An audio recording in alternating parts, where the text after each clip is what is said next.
Right. So it's Mr. Shally here, and what we're gonna do right now is write a DBQ. And so this is a release DBQ that's available to anybody on the internet. If you just go on if you type AP World FRQ, has a lot of release questions. This is from a couple years ago. So it's available. If you were gonna do this or uh, practice on this DBQ before you watch this video, I would probably try this on your own and then come back and watch what I do.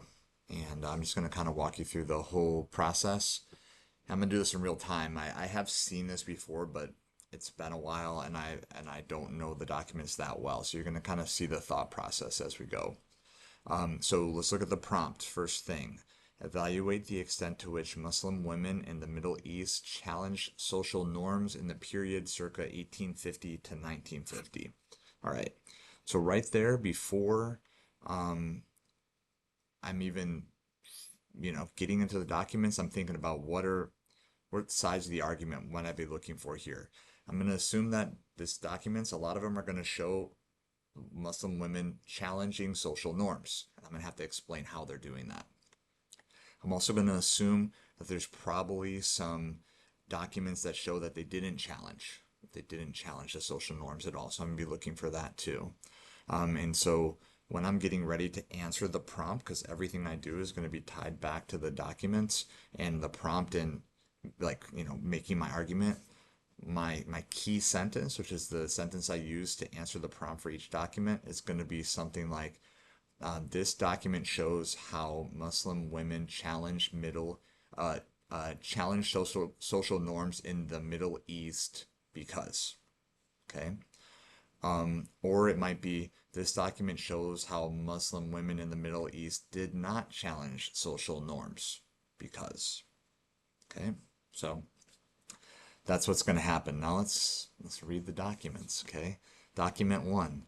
Aisha al-Taymuriyya, Egyptian woman, poet, and novelist, essay titled Family Reform Comes Only Through Education of Girls.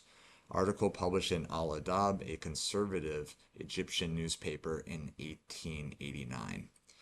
It is the duty of the male establishment to concern itself with the education of girls and the refinement of families. Take the example of a man in the following situation. His educated wife loves him, comforts him, and expertly manages his household. Despite this, he works to hide her abilities from the rest of society, and fears that by announcing her worth, it will be said that she is an educated woman, which will disrupt his peaceful life. How astounding that our civilization is obsessed with decorating young women in jewelry and exaggerating their beauty. But this practice casts these girls into a pit of evil. They have earned nothing from these trinkets but vanity. If male authorities strove for the improvement and progress of these girls' behavior through their education, these women would find themselves adorned with necklaces strung with pearls of wisdom. Nice. Okay. So, the first thing we need to do is describe the document. Okay, that's one sentence. It's short, very over summary. Okay, document 1 is a um, article by an Egyptian poet advocating for the education of girls in her society. Okay, that to Egyptian society. All right, now we go with that key sentence. This document shows how women in the Middle East. Now, you have to ask yourself, this is showing that they're challenging social norms or not challenging social norms. I would say it's definitely showing they're challenging social norms. She's advocating for girls to be educated more. That must mean that people are not being educated or the girls are not being educated. He's talking about how the men are focused on, giving them jewelry and worrying about beauty, but what they really need to do is focus on education and getting smarter because that's going to better their lives. This document shows how women in the Middle East challenged social norms because the author is advocating for more women to be educated instead of focusing on the traditional roles for women, commas are your friend, especially when you're answering the prompt and doing author's analysis. Um, Instead of focusing on the traditional roles of women, which um, focused on beauty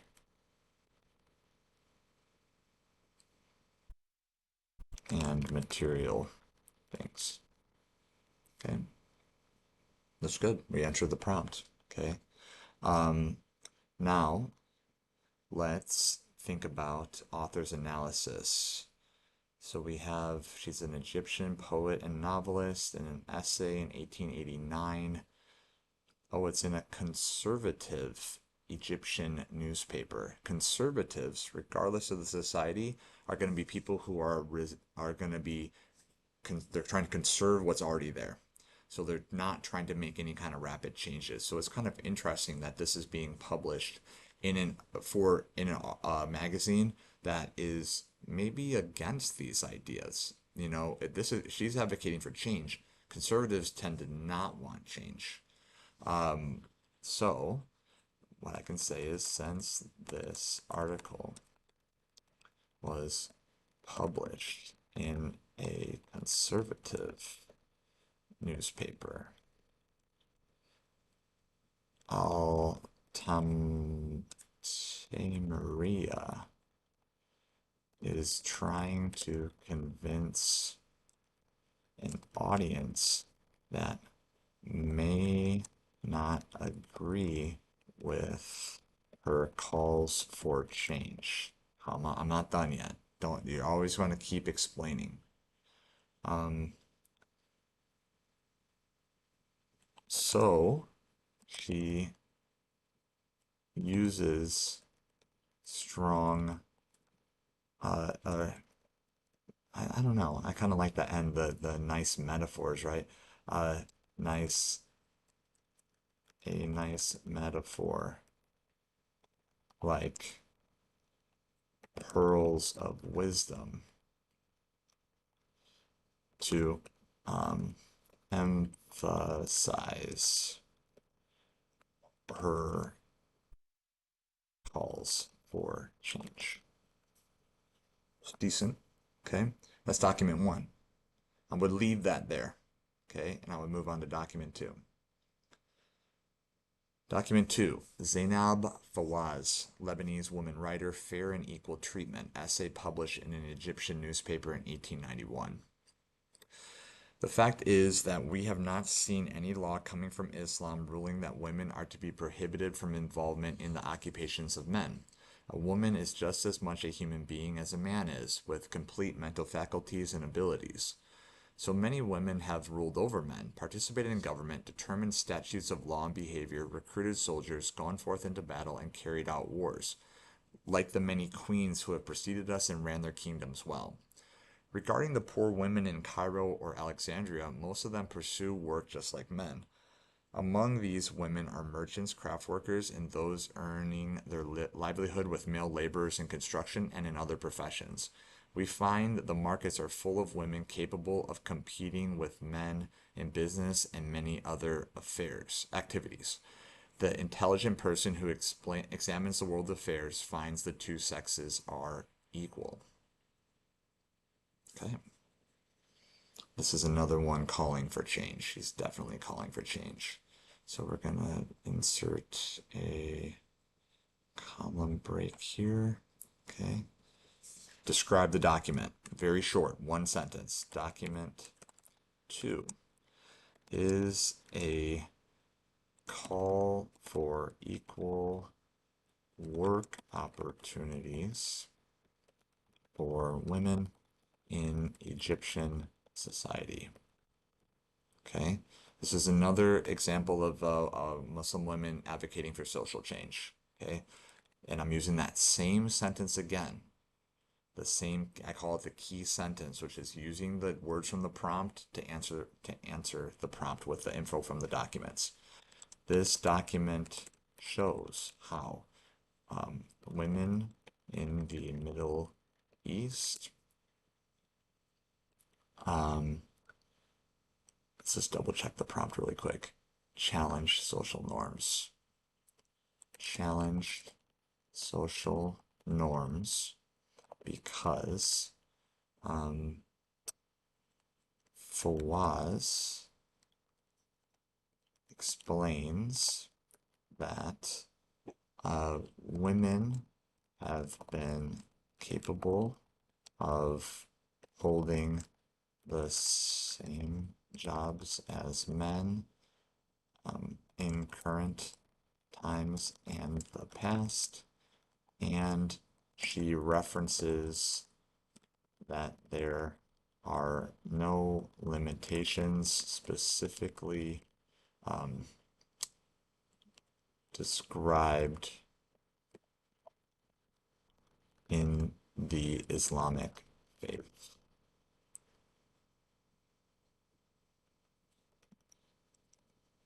Okay, so we've answered the prompt again. This is another call for social change. She's calling for more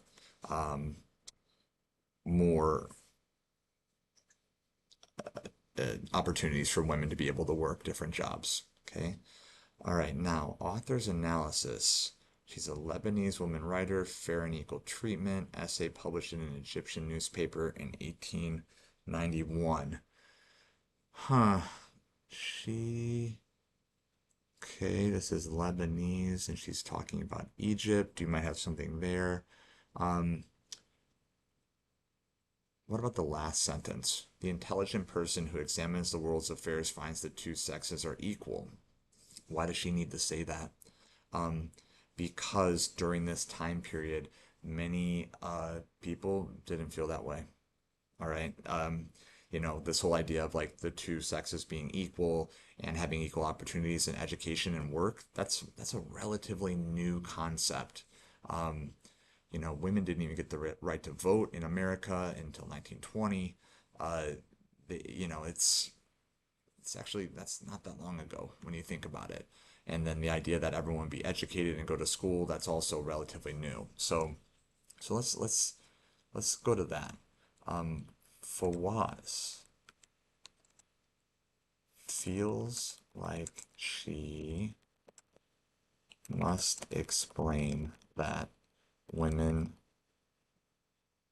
and men are equal sexes because during this time period, the common thought was that women's roles should be in the home, raising children, and maintaining the household. Can we add one more thing just to make sure we get the point? Um, most women did not have access to education, so Fawaz is calling for equality. I feel like that one's pretty good. I'm that some documents are a little harder to do author's analysis for than others, but I think that would get credit. Let's go to document 3.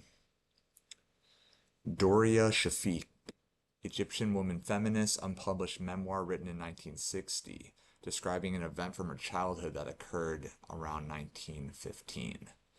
An agitated atmosphere reigned in our house that Monday. The cause of this gloom was the news that a family friend had just learned that her husband had taken a second wife. Because she had given birth to twin daughters but failed to produce a male heir. Now faced with a second wife in her household, she shouted, "I want a divorce." With that shout, an icy silence fell over the room. I was astonished both by the woman's violent reaction as well as the energetic opposition to her decision by the women around her. Grandmother, whose attachment to the past could not be severed so easily, led the campaign. I don't understand you women of today, insisting on exclusiveness. By taking a second wife, the husband reduces the burden on the first woman. When my husband took another wife, I was pleased to have a new friend. And even when he took a third wife, we all banded together against him, the common enemy. Never pronounce the word divorce. It brings dishonor for you and your daughters, who will never see a suitor if you act this way, concluded my grandmother. My grandmother's words seemed to act like a whip over the other women, as the thought of their daughters being old maids sank in, and they all rallied around. Forget this idea, my mother counseled, but you must fight to regain your husband's love. Wow. That so that was written in 1960. That event occurred around 1915. Interesting document. That's a good document right there. Okay. All right, let's describe it. Document. Oh, why are we over here? Don't want to be bold either. Hold on one second. Okay. Document. Document 3 is the description of women contemplating divorce after a husband takes a second wife. All right, now, is this document showing women advocating for social change or not? Okay, I would say that this one is not advocating social change. This is showing women trying to keep things the way that they are. Whether you like it or not, that's what was happening in this document. Okay, so let's go double check the prompt again. Evaluate the extent to which Muslim women in the Middle East challenged social norms in the period circa 1850 to 1950. This document shows how Middle Eastern women did not challenge social norms because the older women in this story convince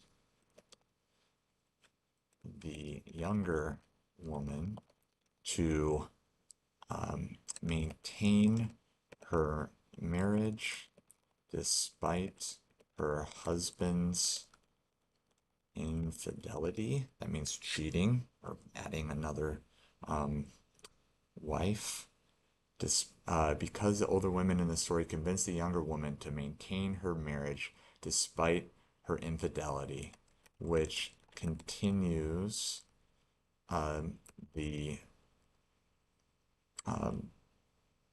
social standing of women being subservient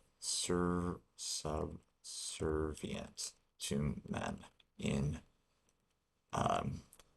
society. Okay, women are still underneath. They're not able to have some freedom of their own. So yeah. Okay. All right. Author's analysis for this: Doria Shafiq, Egyptian woman feminist, unpublished memoir written in 1960, describing an event from her childhood that occurred in 1915. Okay, let's latch on to 1960. She's a feminist. And let's talk about author's analysis. We don't know exactly like what was going on in the world in 1915 according to this document, but we can think about what was going on in the world during 1960. Okay, during the time that this document was written, the women's liberation movement was starting to gain traction across Western society, which may have inspired Shafiq to recollect this example of the mistreatment of women from her youth. Cool. Not sure what else we would do here. You could maybe say intended audience and talk about something like she's writing this in a memoir that is meant for other people to see a personal story about the mistreatment of women. uh, yeah.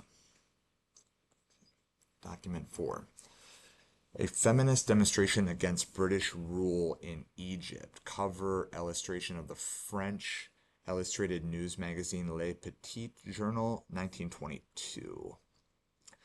Okay, there's a picture, and we're always reading the captions, see what's going on. A caption in French below the image reads, while some in the streets of the city riots broke out, the women of Cairo organized in certain quarters into important processions. A group of British soldiers on horseback is shown in the background on the left.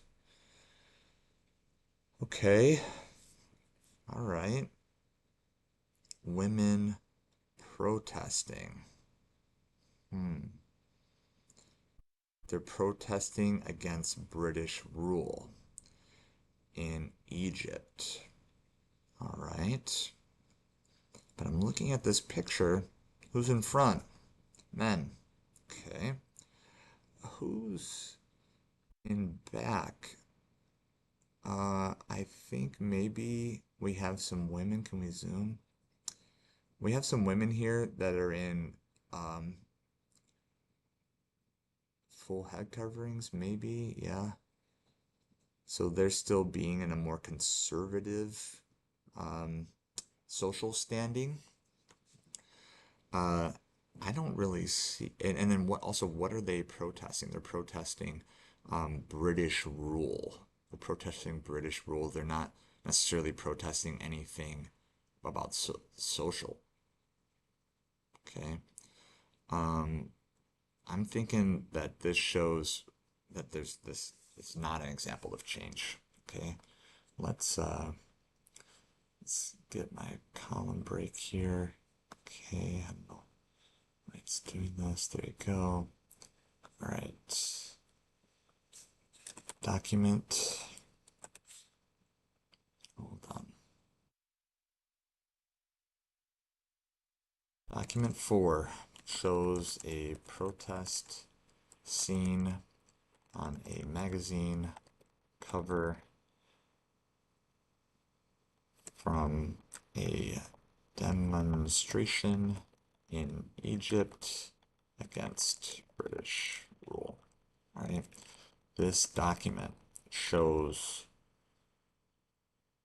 uh, women in the Middle East did not, um, check the prompt, did not challenge social norms. Did not challenge social norms because the women featured in this image are still wearing conservative head coverings, and they're the front lines of this protest. The front lines are dominated by men. Okay, let's do a comma. So men are still in the leadership positions in this event. Okay. Author's analysis. Author's analysis, 1922. Feminist demonstration against the British rule in Egypt. Cover of the illustration of the French illustrated news magazine Le Petit Journal. All right. So let's talk about the French and the British. This is a French um, article, French publication talking about the British. There's some, they've had some historical butting of heads. They weren't, doing that too badly during this time, but they were both having struggles in North Africa with colonial holdings during the 20th century. So maybe we can highlight that. Um, this publication is by a French, oh, this is a French publication discussing, showing the British having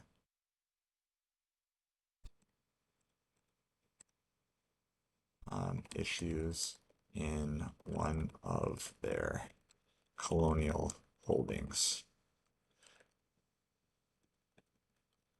The French were also having struggles in Algeria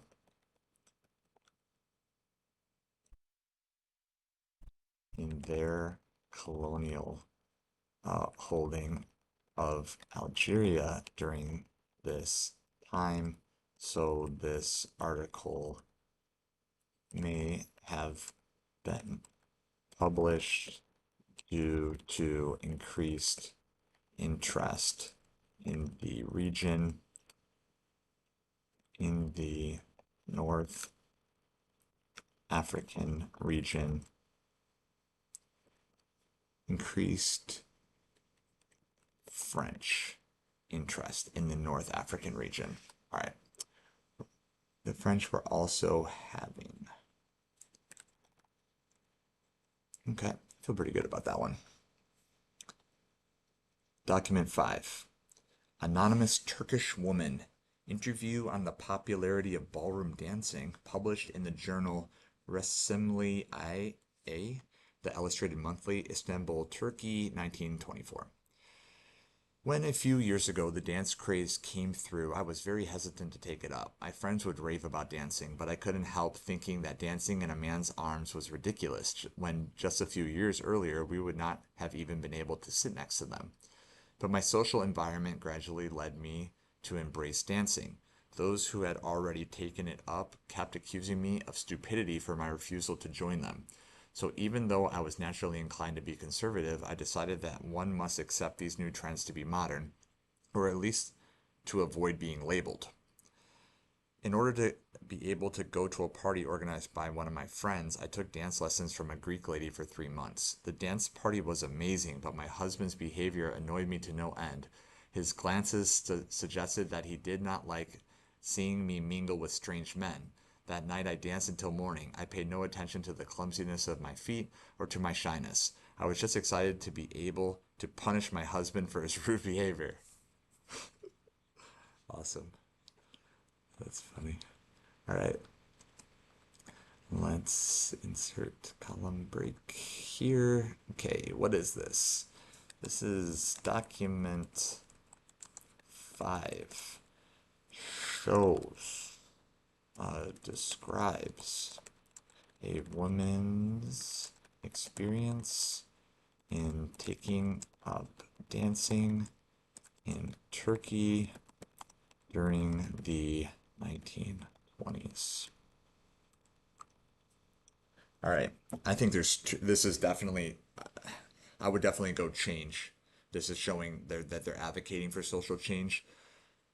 You could say, oh, it's not, they're not advocating that much because the husband's still getting mad, but she's still dancing and they still are able to dance when it mentions that before this you might not be able to even interact, okay, in a social scenario with women and men together. This document shows how Middle Eastern women challenged social norms Is that the prompt? See, you gotta keep checking the prompt. Yeah, social norms. Keep checking the prompt. See how even I'm having to do it because I get distracted. That's a lesson for you.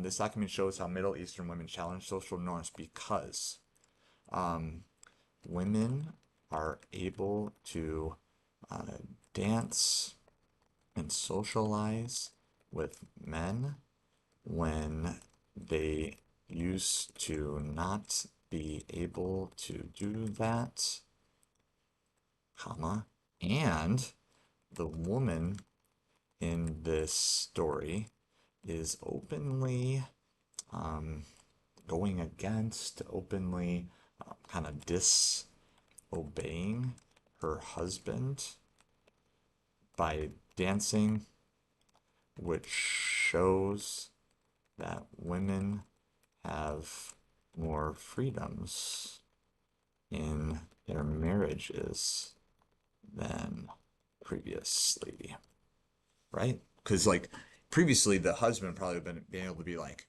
"Stop," and she would have stopped. But now the husband just like kind of stands there and just looks mean and salty. Just kind of funny to think about. All right. Um, Anonymous Turkish woman interview on the popularity of ballroom dancing published in the journal Assembly A, the Illustrated Monthly, Istanbul, Turkey, 1924. All right. Here's the deal. During this time in Turkey,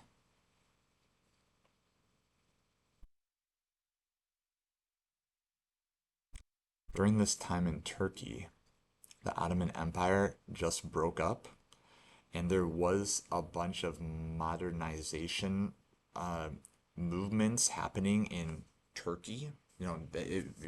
Turkey is a new country during this time. The Ottoman Empire was controlling that, and they kind of broke up right after World War One, and so there was a lot of modernization going on in Turkey during this time, and that's probably why this scenario is even happening. Okay, so we can highlight that. Oh, poop. During the 1920s in Turkey, the Ottoman Empire had just broken up after World War One, and Turkey was undergoing many modernization reforms, which is probably why the social standing of women is different in this story. The social standing of women is changing for the positive in this story. Okay. Document 6. Eastern Women's Congress, an international summit of women from Muslim countries held in Tehran, Iran, under the direction of Princess Ashraf Pahlavi, daughter of the Shah of Iran, Resolution 1932. The Congress supports the following: the right of Eastern women to vote and, when qualified, to be elected to office, compulsory education for girls and literacy courses for adult women, equal salaries to men and women in similar employment, kindergartens, playgrounds, and educational cinemas provided by the government, measures to improve the morals of Eastern men, polygamy must be forbidden, alcohol and narcotics should be prohibited, hiring female police officers to examine sanitary conditions and improve the lives of mothers and children. Nice. Okay, this is pretty obviously a a an example of them challenging social norms through laws. Just wanna, yeah, okay. No other notes or anything, because that seems almost too easy. But let's see here. Column break. No. Document 6 is a set of resolutions supporting increased rights and freedoms for women in Muslim countries. This document shows how women in the Middle East challenged social norms because um, this is a women's Congress is asking for new laws to be instituted that will improve the lives of women in Muslim countries and also and they also call for more equality with men.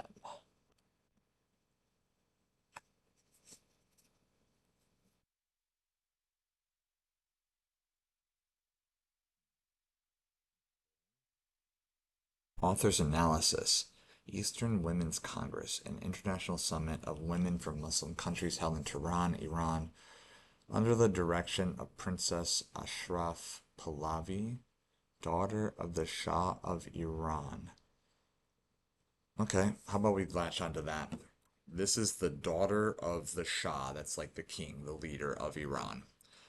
So let's latch on to her and give her, since that's a really powerful position, or she has connections to someone in a really powerful position, these resolutions may have carried more weight in society during that time. Since this Congress was under the direction of the daughter of the Shah, the leader of Iran. Okay, you see how I'll do this little thing? I'll change Shah to leader. You know what that's showing the reader, people? That I know that Shah means the king or leader. Okay, I mean, it's a little thing, but I'm putting it into my own words instead of just using the words from the documents. Since this Congress was under the direction of the daughter of the leader of Iran, her position in proximity to powerful people likely gave the um, the resolutions put forth in this document a higher likelihood of being accepted, instituted. Cool. All right, let's keep going. Document 7. Uh-oh, we're all the way to the end. Zainab al-Ghazali, Egyptian woman political activist, leader of the Muslim Women's Association, a group affiliated with the Islamist organization the Muslim Brotherhood. Memoir published in 1986, recalling events from 1940s. I have a little note here for the Muslim Brotherhood, a group founded in 1928 that advocated for greater influence of Islam in all aspects of Egyptian society. This was the pact that I made with my husband before entering into our marriage. There is something in my life that you need to know about before you become my husband. I have sworn an oath of loyalty to Hassan al-Banna, the founder of the Muslim Brotherhood, and have pledged to live my life in God's path and to call others to Islam. I cannot ask you today to share this calling with me, but it is my right to demand that you not block me from pursuing it. When the day comes that my calling leads me to join the ranks of the fighters of the establishment of the Islamic State, do not ask me what I am doing. And If ever the welfare of our marriage conflicts with God's calling, then know that the marriage will end and the calling will become my whole life. Whoa. I know that as husband, it is your right to command me, and it is my duty to obey you. But know ahead of time that God is greater than us in our marriage, and that his calling must be dearer to ourselves than we are to each other. Hmm. Hmm. Okay. Um, all right. They tend to do this with document 7 a lot of times. They make document 7 juicier, more complex. Um, and usually you can interpret it multiple different ways. So let's get our column break. Okay, what do we got here? Document 7 is a description of is a description of the demands she put on her husband before their before entering into their marriage, and her and the importance she placed on her allegiance to the Muslim Brotherhood. All right, now, is this showing women advocating for social change? Okay. Uh, this woman is a political activist, but she is she's conservative. She's trying to be like, in Islamist means like a fundamental uh, belief in Islam, and probably be very, very conservative when it comes to men and women. Um, but she's telling her husband how it is, which is not conservative. That's not traditional. And in an instance like this, I'm gonna go with what works, and what I think is the easier path to getting the point. So I'm gonna go with, yes, this is showing advocating for social change, and or advocating or challenging social norms. Right. So here's what I'll say. This document shows how Middle Eastern women challenged social norms, because despite the fact that this woman is is an Islamic fundamentalist, she is taking on a dominant role in the relationship with her husband, and she's taking on a dominant role in the relationship with her husband, which goes against the common social norms of the time, which would have seen men making the decisions in most relationships. Author's analysis. She's a she's a leader of the Muslim Women's Association. They're associated with the Muslim Brotherhood. Um, it's published in 1986. Okay. And it's talking about the 40s. So, what I can say is that there was a rise in Islamic fundamentalism in the second, or the last couple decades of the 20th century. And her passion for her beliefs are evident, or are may have been arisen by uh, the the political events that are going on in her society during this time. Okay, so um, in the second half now,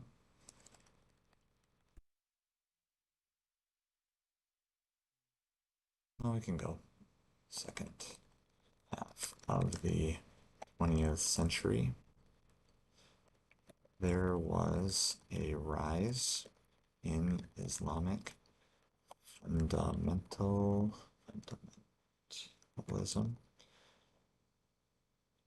in the Middle East, which saw many Muslims trying to enforce more conservative interpretations of Islam across the globe. This woman is likely influenced by the increased popularity of that movement. Nice. I did all the documents. Whew. Now we're going to put it together. All right. So I'm going to go here. I'm going to insert a page break.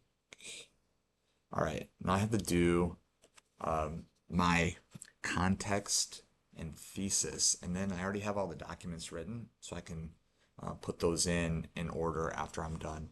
So I need to tell the story about what was going on in the Middle Eastern world during this time period or directly before. Let's go back to the prompt to make sure we know what we're talking about. Muslim women in the Middle East challenged social norms in the period 1850 to 1950. All right. So I'm going to start off with my context, very broad, and I'm going to narrow it down three to five sentences, depending on how I feel and what kind of good ideas I have. So I am going to say,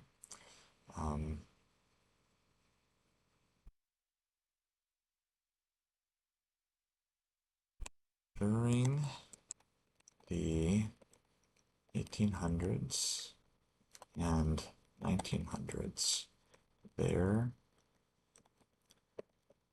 were significant social changes regarding women across the globe. All right, I'll drop some knowledge in here to make sure I earn the point. In 1850, the Seneca Falls Convention took place in America, which helped inspire women's rights movements across Western society.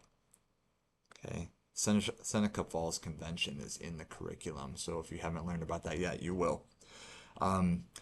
Which helped inspire women's rights movements across Western society.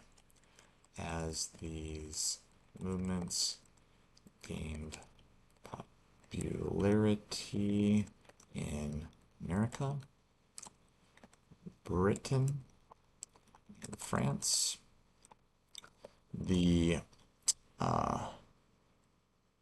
influence of feminism spread globally, while Islamic countries have often had conservative roles for women. There were increased movements within Middle Eastern countries advocating for change. context. All right. So now it's kind of hard to do this on this document, but I feel like I can do it. I have to look and see what are the reasons I'm going to put in my thesis. And so I'm going to look and see what my counter argument documents were. I think there was two of them. So it was 4 and 3 are both showing that there wasn't a change. And that one was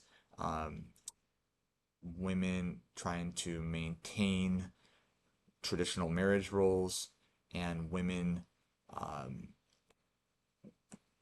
still wearing head coverings, and then also leadership positions being dominated by men. Okay, so here's my format for thesis.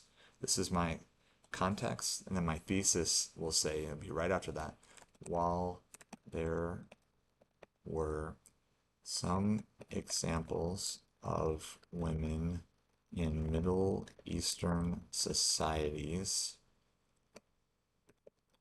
not advocating, not challenging social norms like older women convincing younger women to stay in a polygamous marriage, and women still wearing head coverings.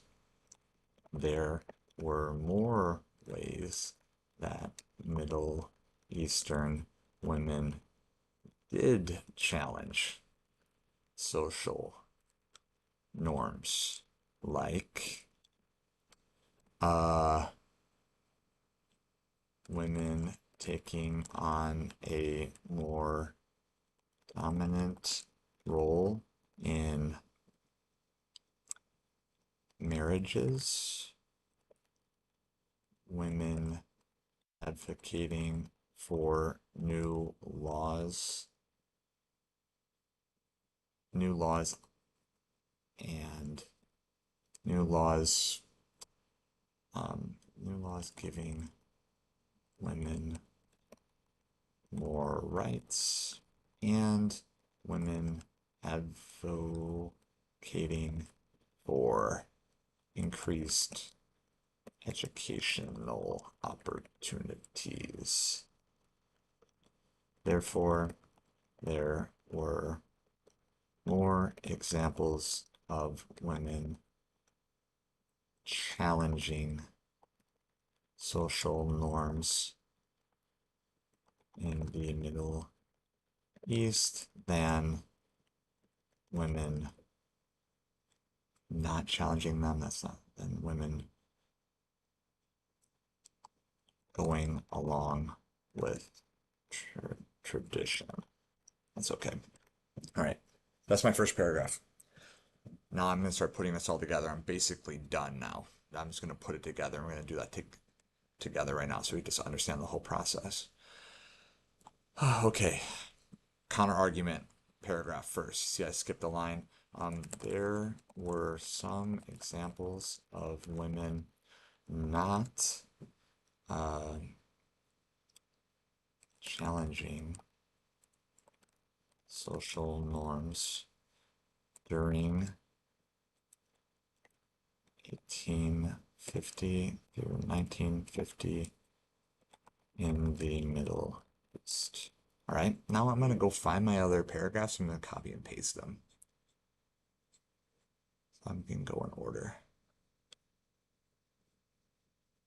Boy. So this is document 3. Copy. Paste. Then I'm going to go back and get document 4. Copy. Paste. Okay. All right, that's my counter argument paragraph. And now I'm gonna indent my paragraphs because I'm a civilized human being. Um, while there were some examples of women sticking to tradition,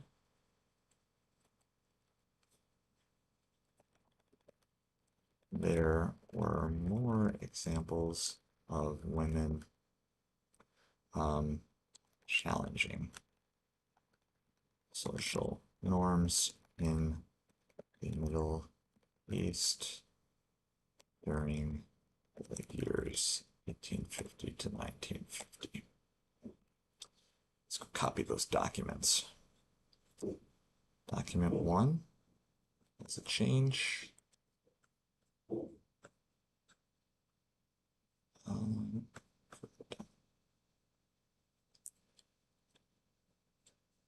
Document 2.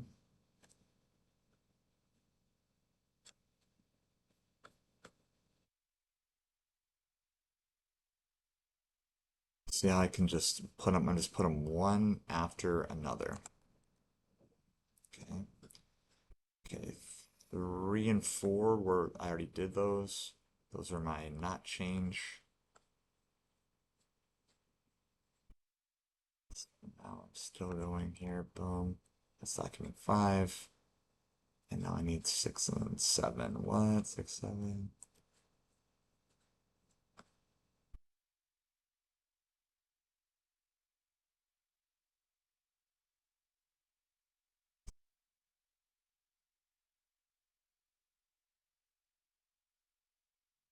Those are all my documents. Okay. Um, yeah. And then I do put a conclusion in my DBQs for multiple reasons. It's just a good practice, and I just feel like you have the time to do it, so just do it. So that's just a restatement of your thesis.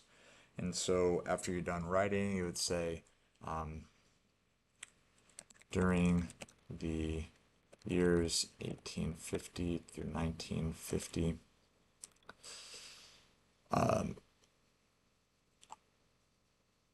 though the world was experiencing significant social changes regarding the rights of women. Middle Eastern women challenged social norms in during this time by speaking up for themselves against their husbands, advo advocating for increased education and employment opportunities for women, and by dancing the night away, the night away at at a club or whatever that is, at a ballroom dancing club. Boom. All right. Pretty good. Now, if anyone sees this and they want a copy of this DBQ, I'll gladly send it to you. Um, no problem. So you can look at everything. Now, here's the deal. What did we not do? We did not do outside evidence. So let's go back over here.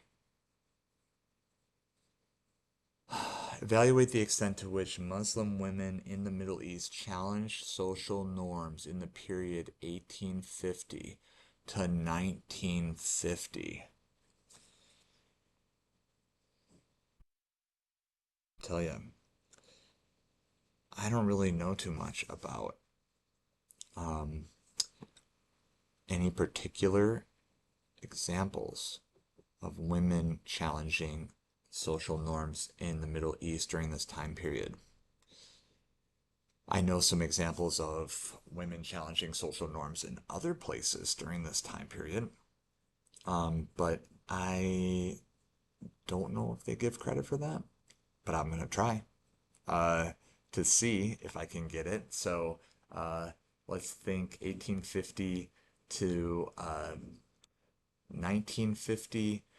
Uh, so what I can say here, and I can just put this in wherever I want. So I'm going to go right after document one.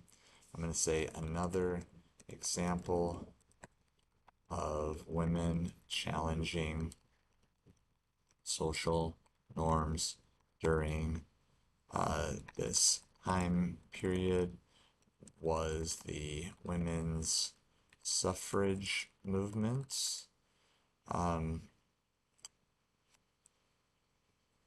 across the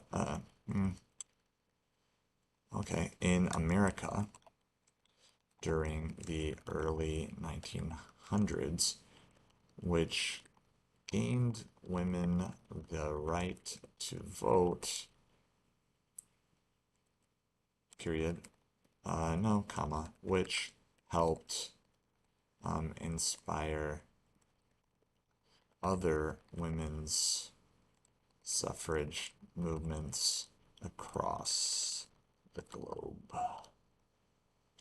Okay, cool. That's one. I like to try to put two in there. So let's do after this one another example of women challenging social norms during this time period. Was women working in factories during World War One and Two across the globe? That happened across the globe, including in the Middle East, across the globe, which was a departure from um, the traditional role for women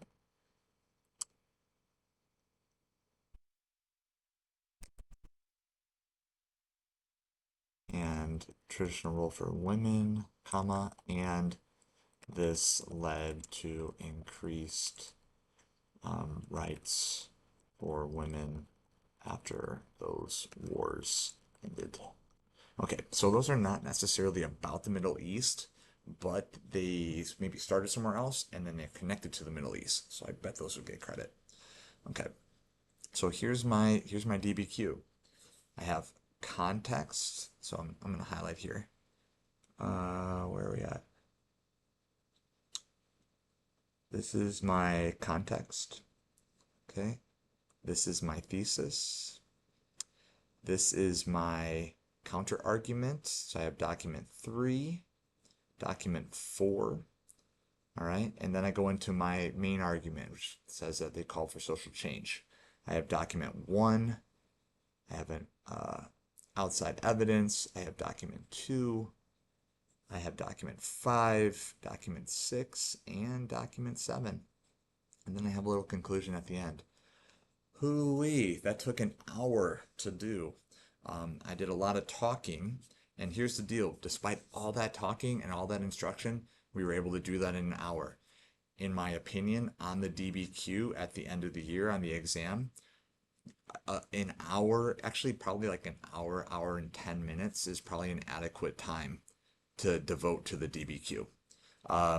You have an hour and 40 minutes to do the DBQ and the LEQ. I am of the opinion that the LEQ is it's just much quicker to do. You either have the knowledge in your brain or you don't.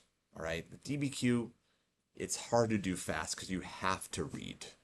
And you're going to have some processing. So you're going to devote a lot more time to the DBQ.